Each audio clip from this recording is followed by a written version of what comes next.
Do you believe you will sell another one of your screenplays? That's not even really, much of a consideration for me now. I'm of an age where, well, first of all, the industry has changed so much. It's really hard to sell material nowadays, particularly original material. In fact, there are some who refer to original content now as being untested. That's how addicted Hollywood is to pre-existing content, to IP, intellectual property. So prequels and sequels and remakes and reboots and sequels, which is a sequel with women, females doing the roles of like Ocean's 8 and Ghostbusters, right?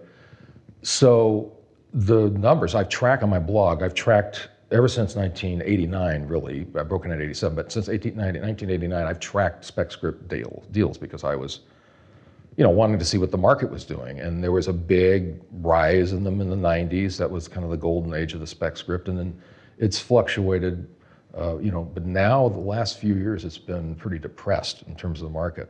So, and I teach now. That's my full-time job. I write as, I'd say it's a bit more than a hobby. It's, it's kind of an avocation, like spec scripts and stuff. So that doesn't concern me, What concerns me is my teaching. And I have to say, I never expected it. I always just did it as a side thing. But now that I'm doing it full time, I really feel like this is my purpose right now, is to be a teacher. Here's a story for you. So I was just at the Willamette Writers Conference in Portland, Oregon. And I got there my first night, Thursday night, and I'm having dinner, and some people came up because they recognized the long-haired dude who's got the blog, right? Oh, I like your blog, and so forth. This young guy comes up, and I look at him, and I'm like, he looks familiar to me. And he said, hi, my name's Sam. You may not remember me, but I took 2 of your classes at the University of North Carolina, and that's when I was living in Chapel Hill, and I taught adjunct. And he said, that really changed my life because I had never anticipated that I would get so connected to that stuff. And he has, since graduation, been a literary agent. He never would have thought of that. He's now with the agency that represents Stephen King and George R.R. Martin.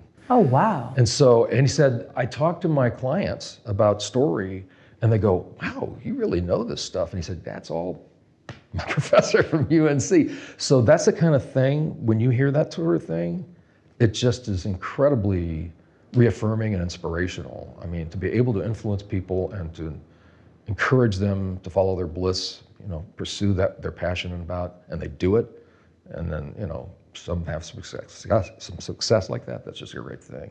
Well, even your blog is gointostory.blacklist? Go into the story, yeah. It's gointothestory.blacklist.com, yeah, the Blacklist. It's the official screenwriting blog on the Blacklist, yeah. Very nice. Well, it's a teaching blog in that Yes. too. You have all these wonderful questions. You say like commonly asked. Yeah. I mean, there must be like 100 questions there. Which More than that. Yeah. Okay. There's 26,000 articles on the blog. I know it's insane. I blogged every day for nearly 4,100 straight days. I mean, that's just the subtext of that is that I'm gonna track the business no matter what. So why not? And I'm gonna reflect about writing, every day, no matter what. So why not just take like 45 minutes to an hour and do my blogging? And the subtext is, if I can do that every day, you can write every day. I don't make it a big deal, but I'm hoping that people will go, oh, okay, yeah, I can write an hour a day. If you write 1 page a day, this was something that Larry Gordon, who produced K9, told me. He said, if you write a page a day, you can write 2 spec scripts in a year. If you spend a month prepping the story, 4 months, page a day, that's 120 pages, and a month rewriting, that's 6 months, that's a spec script. And you do that twice in a year, you get 2 spec scripts. Excuse me. It was just, do you anticipate writing another spec script in the meantime? But I know you're writing a book. Yeah. And very busy, so. Yeah, the book is something that I'm excited to do. I've had many people approach me about doing that before, and I didn't really feel it was appropriate at the time, given what I was doing. But this was Palgrave Macmillan, which is a very well-known academic press out of London. And what they're excited about and what I'm excited about is the particular angle on the material, which is character-driven screenwriting. So it's called The Protagonist Journey, Character-Driven Screenwriting and Storytelling. And what's really unique about it is that it takes the work of Carl Jung, who's founded analytical psychology and who was hugely influenced on Joseph Campbell, and I discovered Joseph Campbell when I was in college, and brings his ideas to screenwriting. I think of all the screenwriting gurus and all the how-to books, that Carl Jung is the greatest screenwriting guru there is. His theory of individuation is the protagonist's journey, and we can apply those ideas to get writers to focus on their characters, really drill down and lean into their protagonist. You know, what is their state of disunity? Why are they disconnected from their authentic nature? Because that is, in effect, what the protagonist does in 90% of movies. They go from a state of inauthentic life, what I call disunity, to more of a state of authenticity. And that's what the individuation process is in a nutshell. And so I'm very excited about bringing that content into a book form. And sorry, did Carl Jung come up with the archetypes? The word archetypes has been around, but yes, he was very much about that, and he believes in the collective unconscious.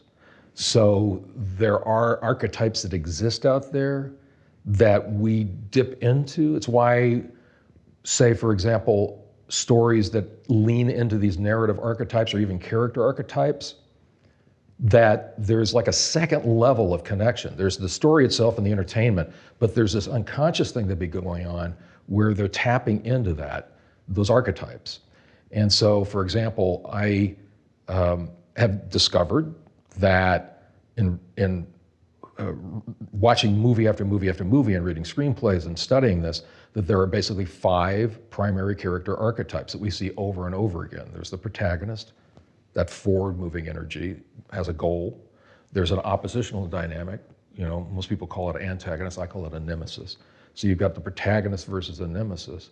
Along the way, the protagonist meets people who are ostensibly allies. Sometimes they're not, but there's a character type that deals with the protagonist's emotional development, and I call that character type an attractor character, sometimes a romance character, but not always. Then there's a character type that influences the protagonist in terms of their intellectual development, and that's the mentor, which we've all heard about, right? And then there's a 5th archetype, which is a very, very long-standing tradition in indigenous cultures throughout the world, and that's the trickster. The trickster is a shapeshifter. It's an ally, enemy, enemy, ally. And so they test the will of the protagonist, essentially creating challenges and obstacles and problems that they have to overcome. It's like pop quizzes leading to the final struggle at the end. And so we see these 5 archetypes that exist in, I could walk you through dozens of movies right now, if I had the time, where we just see that, and I thought, well, that's fascinating. And actually, Jung has not something like that, but he's got a construct that is similar to this character map that I've put together that will be in the book. So, You know, I'm just curious, you piqued my curiosity with this. Let's say it's Forrest Gump. Would Lieutenant Dan be the trickster? Sort of this chameleon who's testing him? Well, the interesting thing about Forrest Gump is that Forrest is one of those stories where the protagonist doesn't change. He's a change agent. He changes other people. Oh. And so I guess you could say that, yeah, Lieutenant Dan is a trickster in the sense that at first he's very anti-Forrest. He did not want to be saved. He wanted to die because he had the legacy of his whole family tradition of men and military who died in the field of battle. And so he's pissed off at Forrest, and he's angry. And he tries to, of course he's wheelchair bound because he's lost his legs, and we see him drinking and whoring and just basically doing everything he can to forget about his life. But Forrest keeps coming back, and his earnestness and his affection for Lieutenant Dan, so that by the time they join together and do the shrimp boat thing, right? There's a moment where Lieutenant Dan's out in the water swimming, and Forrest says he thinks that he finally came to peace. And of course, there's that beautiful ending where he does attend Forrest's wedding with Jenny, and he's got those titanium legs, and he's married a woman from Southeast Asia. So he has an arc, right? Jenny has an arc, right? I would say that she's an attractor character, obviously. That's the character that he's the most emotionally connected to, you know. So, but a more, you know, an easier example to talk about this in terms of like a character who goes through a change would be